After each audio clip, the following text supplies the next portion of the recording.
So I'll say a little bit about our panelists, and then we'll jump into questions. I hope that you guys are an engaged audience and also ask questions. We'll have somebody running around with a mic starting about 15 minutes in. So stock up those good questions now.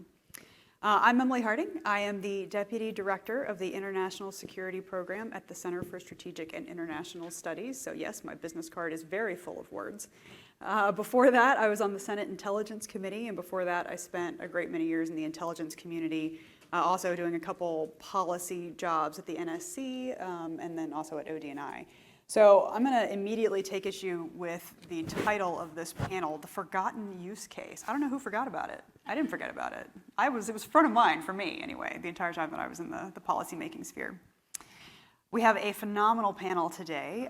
Moira Bergen is the subcommittee director for the Subcommittee on Cybersecurity, Infrastructure Protection, and Innovation at the House Committee on Homeland Security. She has led efforts to authorize cybersecurity grants for state and local government, such an important initiative. This speaks to my heart and my background. Establish a mandatory cyber incident reporting framework, and mature CSIS budget and authorities. She was also a law clerk at the Maryland Court of Special Appeals and the senior legislative assistant to Congresswoman Louise Slaughter of New York. We also have Jeff Greene, who is the Senior Director for Cybersecurity Programs at the Aspen Institute. Before that, he also served at the NSC as the Chief for Cyber Response Policy in the Cyber Directorate, where he developed and drafted EO 14028. Bravo, I know this is near and dear to this room. He also oversaw the effort to harden the cybersecurity of U.S. critical infrastructure in advance of Russia's invasion of Ukraine. Before that, he was director at the National Cybersecurity Center of Excellence at NIST, the VP of Global Government Affairs and Policy at Symantec, and also did his time on the Hill, including the House and Senate Homeland Security Committees. Stacy O'Mara is the Senior Director for Government Affairs at Mandiant. She is one of the most plugged-in people in DC, y'all. She manages government affairs for Mandiant. Her job is to work with policymakers on a broad range of cybersecurity issues such as cyber incident reporting, ransomware, U.S. posture in cyberspace, capacity building, and deterrence. Stacy and I first met when I was on the Hill, and she was the person to go to for all of these topics. She also has worked at a wide variety of DC institutions, including the Global Power Directorate and Space Programs at the Office of the Assistant Secretary of the Air Force for Acquisition, the Defense Science Board of the Department of Defense, the Office of Information Technology category in the Federal Acquisition Service, in GSA, so all of the things. She also did Hill time as a research analyst for the House Veterans Affairs Committee and as a congressional analyst with Bloomberg Government. And then finally, Dr. Jamie Collier is a senior threat intelligence advisor at Mandiant. He focuses mostly on Europe, the Middle East, and Africa, which is most of the planet last time I checked, to help them understand their threat landscape. He's an associate fellow at RUSI, the Royal United Services Institute in the UK, and he previously was based at MIT as a cybersecurity Fulbright scholar and worked with the NATO Cooperative Cyber Defense Center of Excellence, Oxford Analytica, and PwC India. Whew, so quite an august panel. So I want to jump in talking about this idea of cyber threat intelligence and what it is and what it can do. My background, of course, is in the intelligence community. We can all acknowledge that exquisite secrets are still exquisite. They are unmatched, they have a role, but their role is shrinking. Today, there is so much that's available out there in the world. Companies like Mandiant and all of the cyber threat intelligence collectors that are out there in the private sector are collecting huge amounts of valuable information on behalf of their customers, but then also on behalf of the US government. So Jeff, I'm gonna start with you to say a few words about the role of cyber threat intelligence and what it should do, what it can do, what it should not do. Thank you. Thanks for giving me the chance to be here. I will start by echoing the forgotten use case comment. It was not forgotten for us at the NSC through the ransomware epidemic and then as we were preparing for the further invasion of Ukraine. And the reason why we looked to it was there are very different universes of information that the government has and the private sector has. And I've been lucky enough to see that on both sides. When I was at Symantec, we sat on top of a lot of intelligence, a lot of information. The government did as well. We worked pretty closely with governments around the world. And what we saw and what the governments could see was overlapping, but also very different. And we were also at Symantec able to do different and more public things with it than was the government.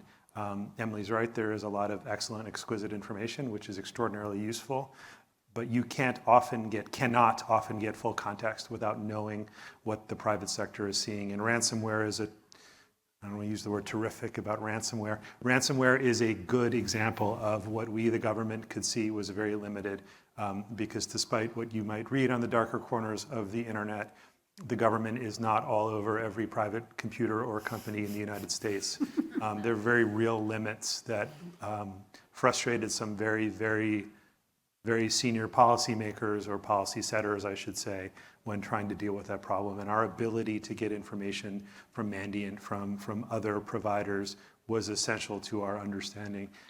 In terms of what it should not do, I was trying to think about how to answer that concisely. I'm already doing a poor job. But the first thought I had, global companies have global impacts now. When I was at Symantec, we would have a lot of debate over how do we handle a report that we knew would implicate certain countries, both Western and non-Western. Do we say that there were traces of Farsi in the code? Do we talk about whether folks were working on business hours in particular cities? Because we recognize that what we did as a company had global implications. And there are some out there who say, look, we're a business, we do what we want. We don't have any impact there. And as I used to tell my kids, saying it does not make it so. If a big company puts out a statement, a reputable cyber company, or even with the Twitter sphere, a less reputable, it has implications. So I'm not telling, companies need to act independently, and we got great feedback, frankly, from the government, the US and other Western governments when we were doing reports in Symantec, that we needed to do what we thought is right. But companies, particularly as we get into a more polarized, more active world with cyber activity, think about the global implications.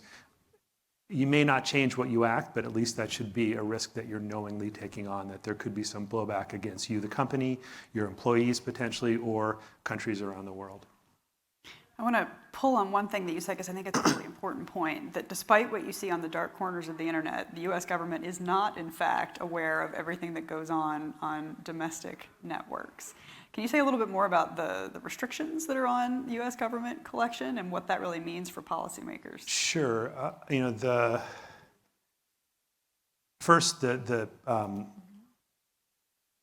trying to, U.S. persons come to mind as the most obvious. And U.S. persons is not a living, breathing person. It's a much broader category. So we in the White House may learn of a particular intrusion that through various means, but trying to understand what it meant for critical infrastructure, even what sector it is in. I lose my mic. There we go.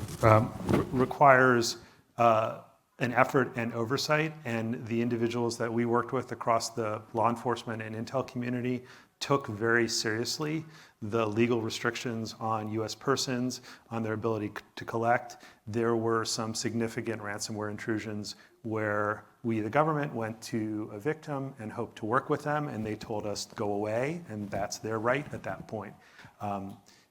So we, the government, they, I guess now, are very much bound by the law, and nothing is perfect, but there definitely is a very robust awareness that we have restrictions on what we can do, and information coming in from the private companies was often extremely additive to what we as policymakers knew. There may have been corners of the government that knew pieces of it, but they weren't passing it around because they legally couldn't. Yeah, one of my first engagements with a lobbyist on the Hill, which eye-opening in many ways, was a lobbyist saying, but I don't understand why you need to work with the private sector. It's the golden age of government surveillance. You can see everything. And I just started laughing. I was like, I don't know who you've been talking to, but we are completely blind when it comes to activity going on inside the United States borders and against US persons, which is a hugely broad category. Particularly unless there's a tip. The critical infrastructure networks, the government does not sit on them unless given permission to do so, which doesn't generally happen. Right. I want to go to Jamie to talk a little bit about the timeliness of commercial threat intelligence, but any further thoughts on that point before we move on? I mean, I think from my side, in the past, we've seen conversations, who has the better insight? And it becomes this competition, right? And I think I much prefer to see it as, these very complementary perspectives. If we look at government, there's things that government can, or only government can do, whether that's going through the bins in Moscow or, conducting proactive operations against the PLA. Where the industry comes in is in insight into those victim environments, and those two marry up very effectively. So, I really hate the term information sharing because I don't think anyone knows what it means. But I think if we talk about building a collective view of intelligence, where we're actually looking at those different sources, that becomes very powerful. I think on the timeliness, that's a really interesting issue because I think the private sector often has a little bit more agility. It's not necessarily, it's unencumbered by some of the political constraints. If it comes out with attribution, it's not necessarily trying to signal anything. So that gives it a little bit of agility. I think the challenge there is, by and large, the commercial sector is, providing insight for the network defense community. And actually, there's some heavy lifting to translate that for that policy community, and that's why people like Stacy that are actually in those sorts of roles. That's really important. But I think it's something as an industry, many providers are maybe not looking at that as carefully as they should be. I think the final thing on timeliness is I think we in the industry we can be a little bit more flexible with lower confidence level assessments, right? So if US government, UK government come out and say, low confidence, this is Russia, would cause absolute chaos. I don't know what kind of signaling that would send, but I think everyone would be very confused.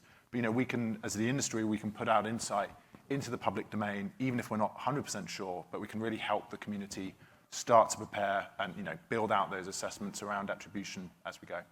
And I would just add a couple of things as well. The beauty of companies like Mandiant and our peers in this industry is that you can share this information very quickly. It's open source, it's unclassified. But to your other point about restrictions, the government has restrictions that they're looking at as well, but we are too. We're not just sharing everything blindly. There is a consistent internal dialogue within Mandiant about when and what to share so that we're not contributing to a geopolitical situation that we don't necessarily want to contribute to, or that we're not impeding a law enforcement investigation, and that we're not breaching any contracts with our customers. So there are those protections in place as well. So we're doing it quickly and trying to share as much as possible to be transparent and be that partner, but we're also being, we're also accountable and responsible in the way that we do it. I would just add one extra point. I'm sorry, did I cut you? No, go ahead. Okay, good.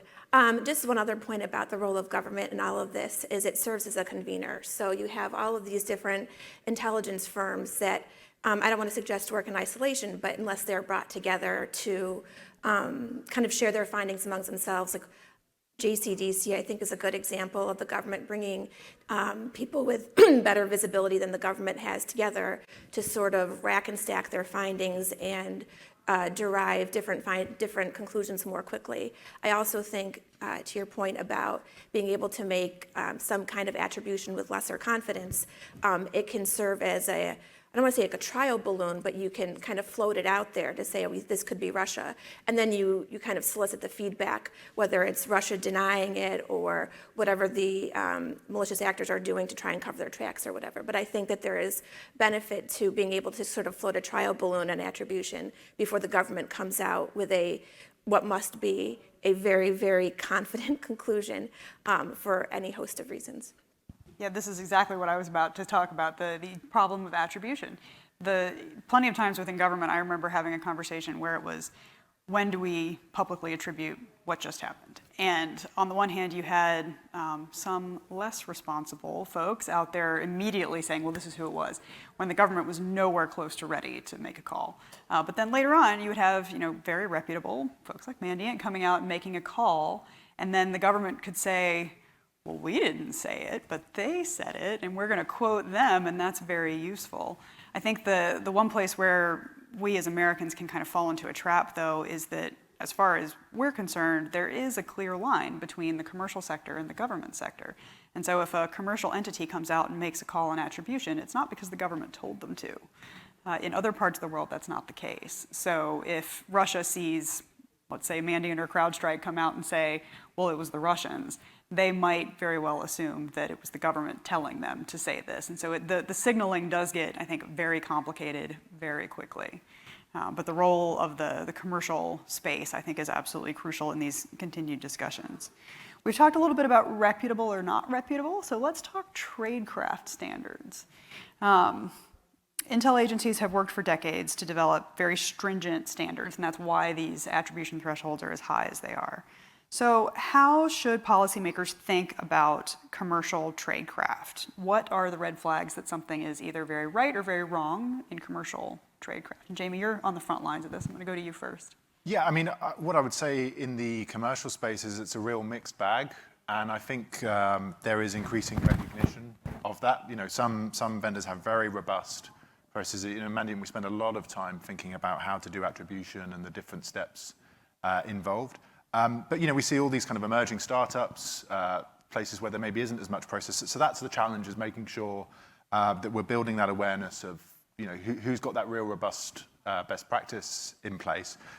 I think in general, with all the kind of, you know, Twitter warriors in the CTI community, there is a little bit of self-policing that comes in terms of, you know, vendors that come out with questionable attribution, you know, find out pretty fast. But I don't think that's good enough, right? I don't think we can rely on that alone. I think actually a big concern for me isn't actually necessarily the tradecraft in industry, which I think is often quite good and getting better. It's how that is then reported. You know, the amount of times we see a low confidence assessment coming out of a CTI vendor gets picked up by one report of a, you know, possible Russia, Russia attribution, and then all of a sudden, 2 headlines later, this is, you know, Russia did it.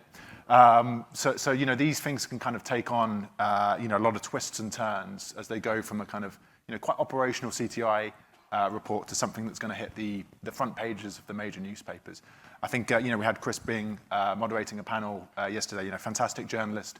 And there are some people that are going to make sure that nuance is captured in some of the key outlets. But I think there's still massive work to do for that to be the standard. I want to talk a little bit about how this functions in the real world and some actual examples. Stacy, do you want to cover a couple things that Mandiant has been right at the center of?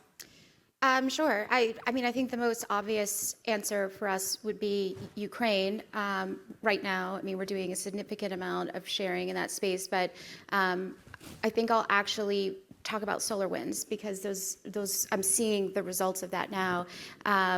And from the night that Kevin and FireEye at the time decided to disclose, that began that trusted advisory relationship that I had with folks like Jeff and his team at the White House and Maura and her colleagues on the Hill, where we were letting them know, like, look, this is happening. And that resulted in, I don't know, four months or so of just consistent sharing whatever we could about what we were seeing and what we knew at the time. And those conversations then shifted pretty quickly into, okay, we're going to do an executive order, and probably time to start thinking about a mandatory reporting framework for cyber incidents.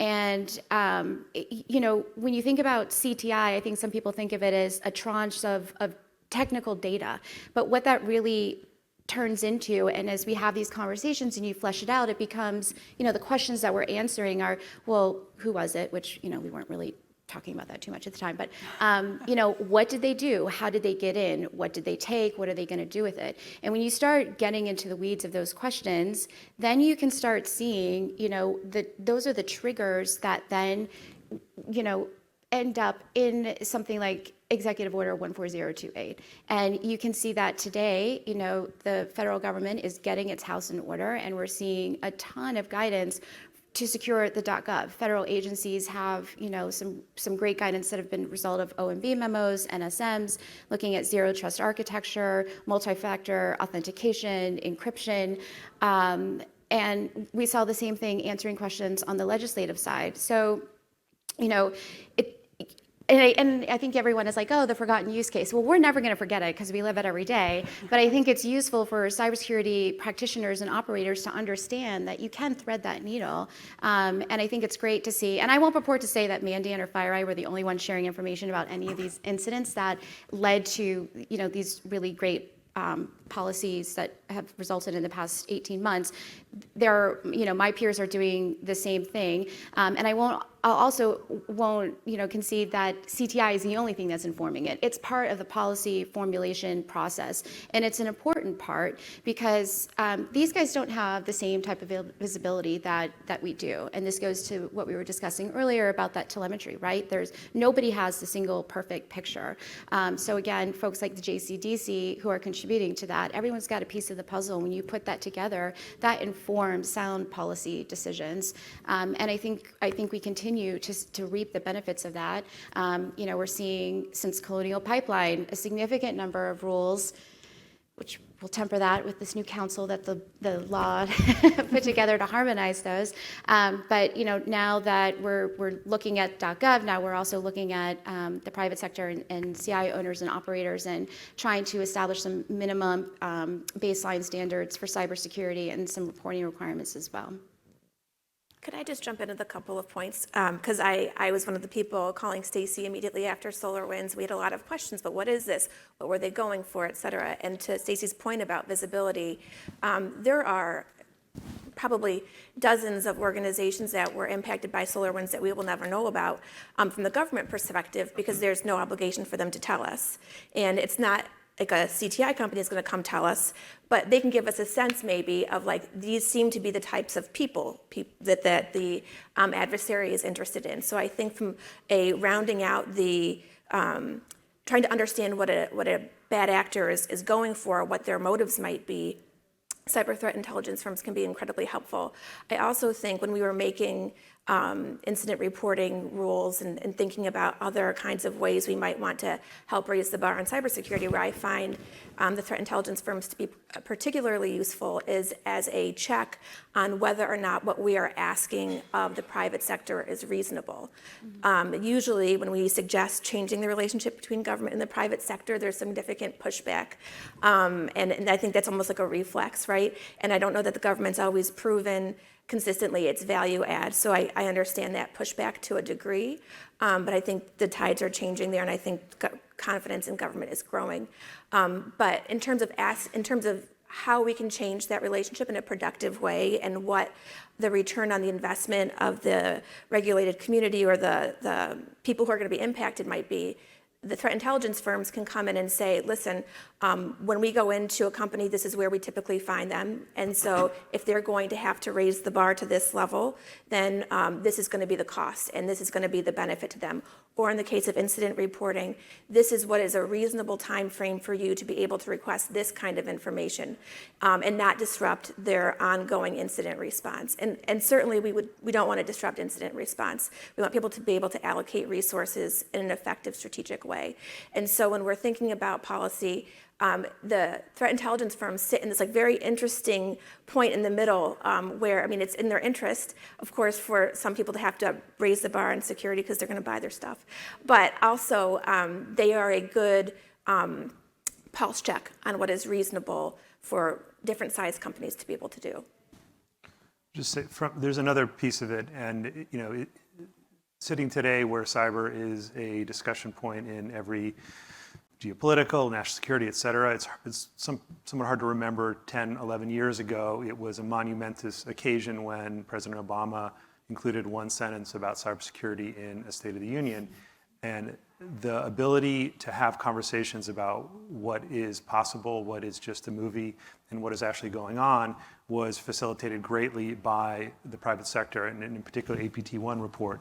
That allowed conversations that, and Emily, you probably lived this too, that we were having in windowless rooms with loud air handlers. All of a sudden we were able to have conversations in public, and I was on the Hill then, and my boss could say, well, based on public reporting, and the ability to put that caveat on something up front. And when I would write speeches for him, I would always make sure that I had public reporting that backed up everything he said to make sure that we weren't disclosing anything untoward. But the conversations that we have now are born of private sector reporting that made it possible and frankly forced the government to speak a little more openly. And I think that is a role that we need to have going forward. My personal view is we need to very much demystify what is in the realm of the possible and what is still science fiction, and how hard or how easy it is to actually do some of the catastrophic things that you read about, because we know what a nuclear weapon can do.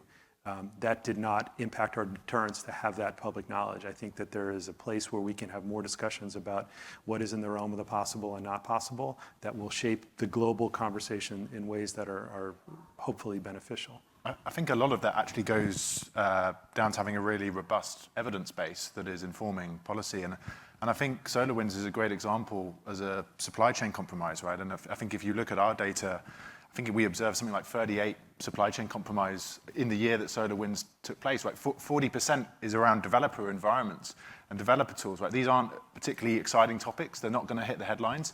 But actually, if we're going to put through legislation, government approaches to tackling something like supply chain compromise, let's make sure we're taking a data-driven approach to that. We're looking at the evidence of what are the issues here, rather than just kind of one edge case, one exciting incident.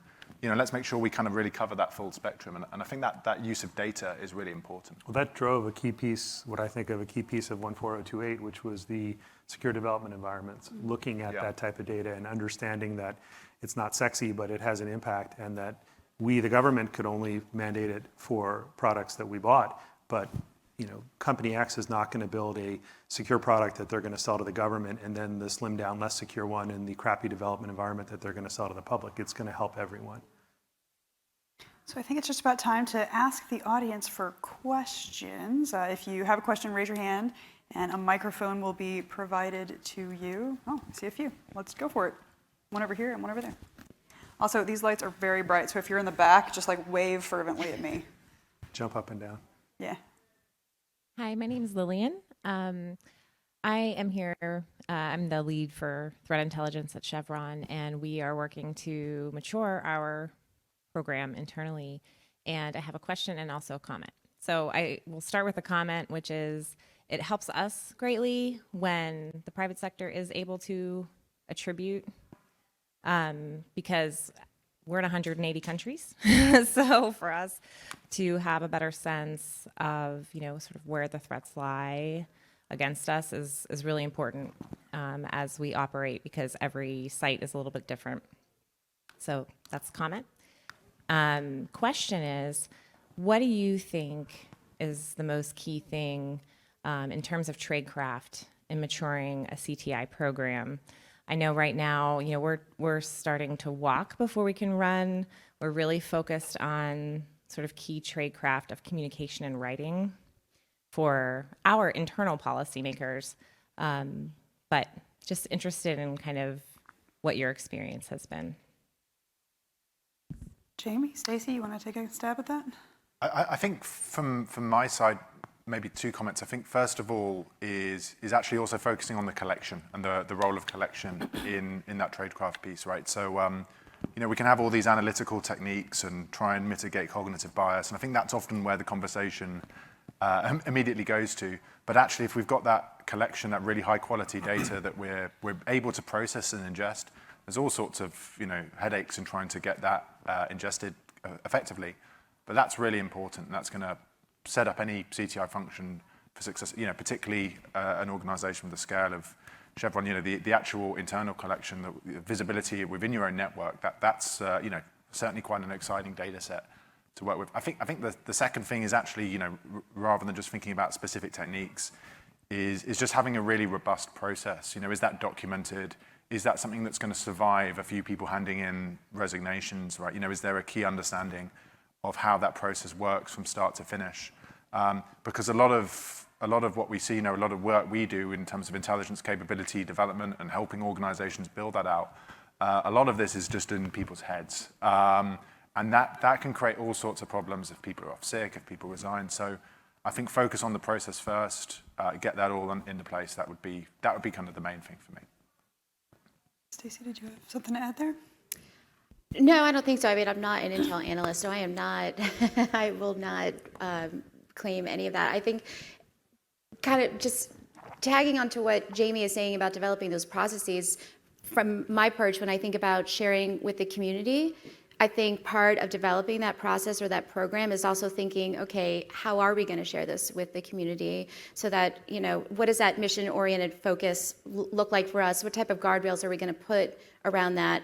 Are we somebody who's going to ask CISA to become a part of the JCDC and contribute? If there's an event in my sector, do I want to be coordinating with the relevant ISAC? Do I want to be coordinating with the relevant sector management? I'm going to get that acronym wrong. Sector risk management agency, right? So I think building that into your program is just as important as asking yourselves that question as a business, and you have a lot of equities you have to take into consideration. But what does that look like as a contributor to the community? I think we've heard this multiple times this week. The rising tide lifts all boats, and you don't have to do everything all the time. And that's actually what I really like about the JCDC. And I think the evolution of this is that. Yes, and the director just talked about it this morning. There's 20-some alliance members who are consistently contributing, but I think there's this general idea that I love that you can expand and contract the bodies that are contributing to JCDC when it's appropriate. Not every company is going to have relevant insight to every single incident that's going on. And then the second piece to that is you might not necessarily have stuff that you contribute that's really that useful, but you could consume it, and that's going to be useful to you as well. So it's got to be bi-directional, and everybody has to be patient and understand, okay, if I don't have a seat at the table every time, I'm still a benefactor of what this group is doing. So I think that's the only thing I would add on about building a program. Yeah. As a former intelligence analyst, I feel obligated now to make a comment about analytical culture too. I think that this applies no matter what industry you're working in, but if you have a culture where it is assumed that you're going to be questioning each other's assumptions and that you are going to approach the question you're trying to answer with humility, as opposed to argumentatively to try to prove that you got it right, that's absolutely critical to building an analytical program. The cybersecurity industry can be a little gatekeepery at times. We all know this. And it can be a little bit like, well, let me prove how smart I am. That's not the right approach, right? We all know it. The right approach is to say, okay, here's what I think. Here's my evidence for what I think. Tell me why I'm wrong. Let's get to the best solution as a group. There were a couple other questions, yeah? See one in the back too for next time, and I think there was one back there.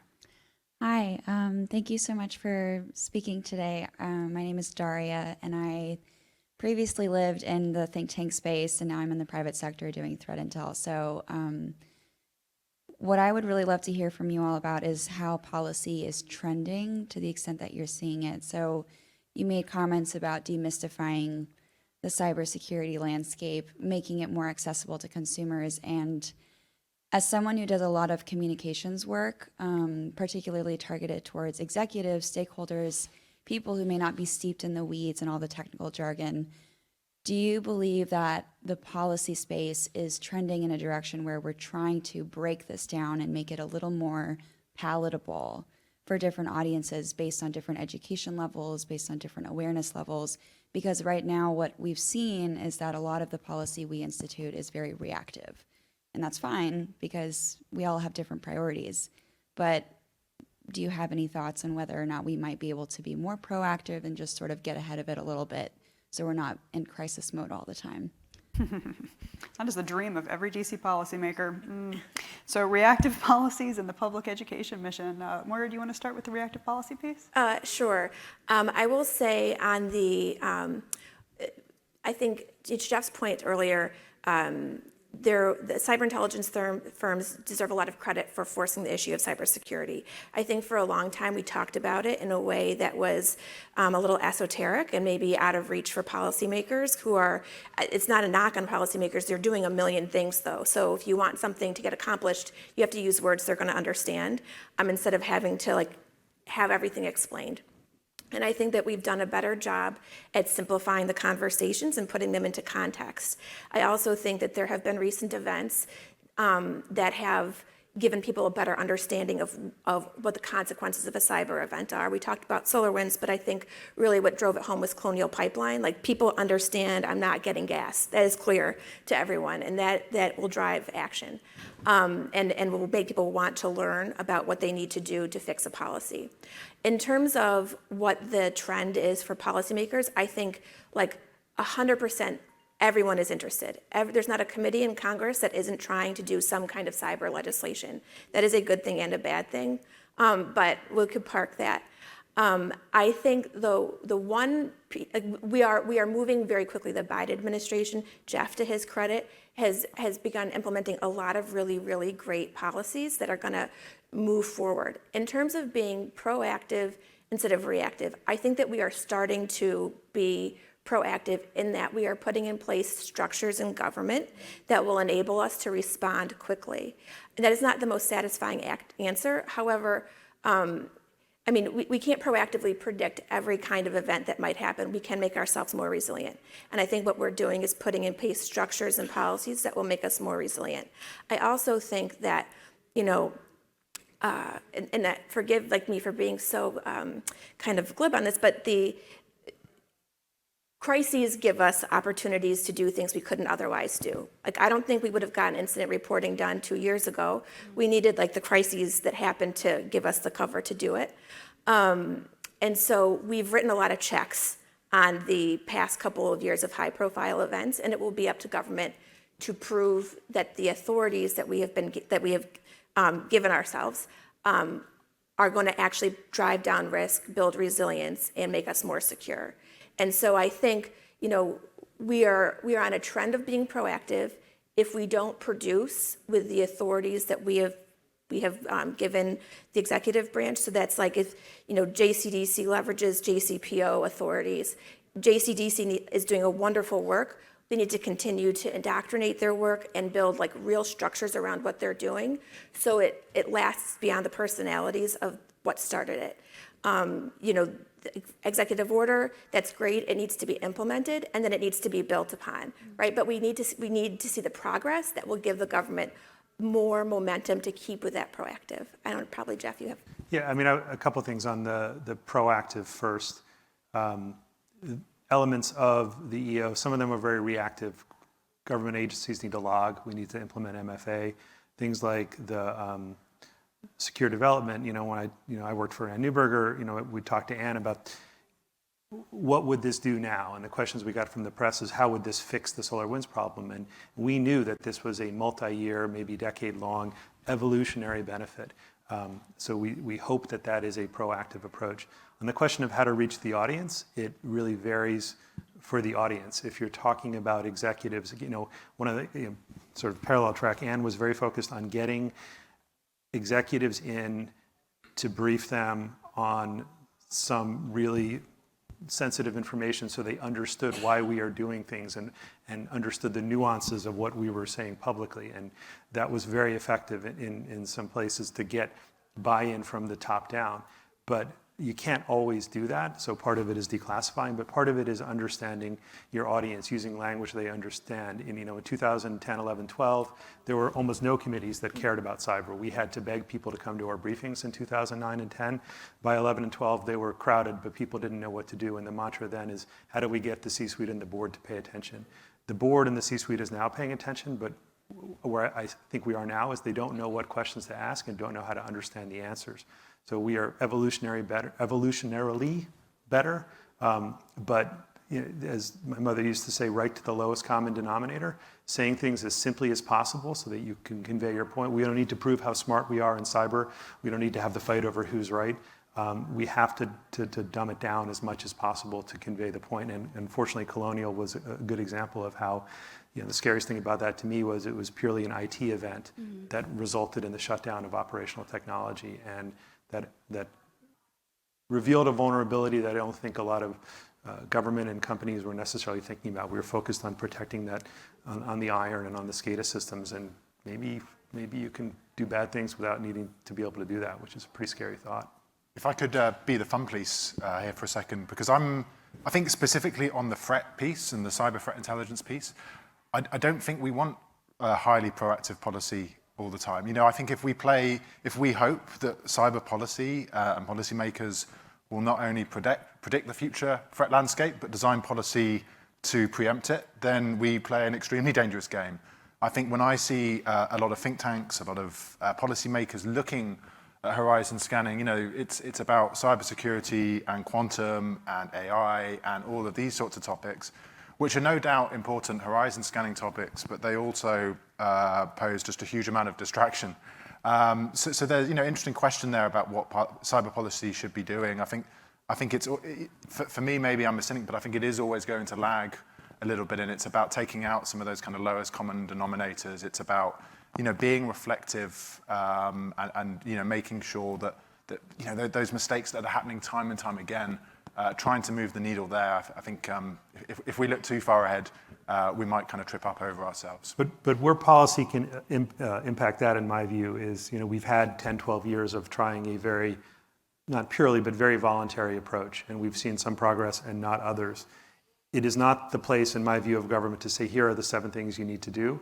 It is the place of government to say, the market is not driving security that the consumer needs and deserves, and that the US citizen needs and deserves. How can we help create market forces that will cause organizations to do these basic things, as opposed to, so it is not so much a direct mandate, it is trying to work with the system. It's not always easy given the limitations of our government, but that is where we can be effective as a government and as a partnership with the private sector. I mean, I just want to add too, I mean, it's not a satisfying answer, but, you know, sometimes you have to go through the pain to be able to understand those best practices and lessons learned. And I very well remember back in 2011 when the Lieberman-Collins sharing bill was out there, and, you know, at the time we were going up and talking to these offices, and it was a very different conversation than what we experienced in the past 18 months. But I think we needed to go through those growing pains, and you can look at some of the slow progress or the reactive nature of doing real cybersecurity policy, but in some respects, to Jamie's point, it's important to be slow and deliberate about it, number one, so that you're not ignoring the fact that there is an evolving cyber threat landscape. It's changing constantly. So we need to put measures in place that it's going to account for that and allow both the public and private sector to pivot when they need to. I think that's really important. And I get all founding fathers, you know, sometimes about like the deliberate nature of how we make laws in this country. And I think the added bonus all these years later is that you still have that the interest groups represented, right? Like that's Poli-Sci 101, and the interest groups are all of you in the room in the private sector. So I think that we've come a very long way in how we're doing this. This focus on resilience, I think, is the really key point. Like, you cannot, as a policymaker, anticipate what's going to happen in 5 years or even next Tuesday. What you can do is try to create the playing field where there is this resilience capability, and you can recover from whatever it is that happens on Friday at 5 p.m. I think we have time for one more question. We do. This will be our final question. Again, thanks. You all had some very insightful things to provide, so I appreciate that. In what's likely to be a divided government after the November election, are there any bipartisan legislative solutions that we might see coming up in the next session of Congress?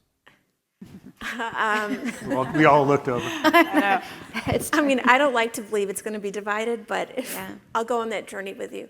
You know, look, we have accomplished a tremendous amount legislatively over the past 3 years, from implementing salarium recommendations in the FY21 NDAA to state and local grants, incident reporting, cyber century. Like, I mean, we've kind of gone gangbusters with new authorities. And on some level, I think we need to let it settle a little bit and see what these new authorities get us and what the gaps are and what our blind spots continue to be. However, setting that aside, there are there are ongoing challenges, right? Like cyber workforce. It's every year we are always thinking about how are we going to crack the code on that one. Bipartisan. And the good news is cybersecurity is, and I think will continue to be, a place that is bipartisan. There's just not a lot of space between Democrats and Republicans. I think when regulation becomes part of a conversation, I think that's where you'll start to see some gaps. But, you know, it's a matter of degree, and it's a matter of how the regulation is advanced. You know, if it's advanced in consultation with the private sector, if it's instead of, like, to Jeff's point, out, like, you have to do these 7 things, but you have to be able to prove these 7 things. Like, you have to have a CISO, you have to have a patch management plan, like, but not telling you how, but telling you the outcome. I think that there will probably be less objections there. But again, it's the government proving the value of its efforts, and that is the key. Like, the people are finally letting us in. We have to prove the value. Amen. From the government, I'm here to help. And that is true. Today, that is absolutely true. Just to sum up in our remaining 10 seconds, I think that this is an excellent example of why this area, why cybersecurity is a team sport. You have to have the government efforts, you have to have the private sector efforts, you have to have smart people doing the hand-to-hand combat like Jamie, you have to have the people who are playing the translators like Stacy, you have to have the folks who are making the smart policies like Moira and Jeff, and you have to have the folks in this room who are thinking through these problems and asking these really difficult questions. So thank you for your participation here today. Thank you, panel. Greatly appreciated. Let's give them a round of applause. Thanks, y'all. Thanks.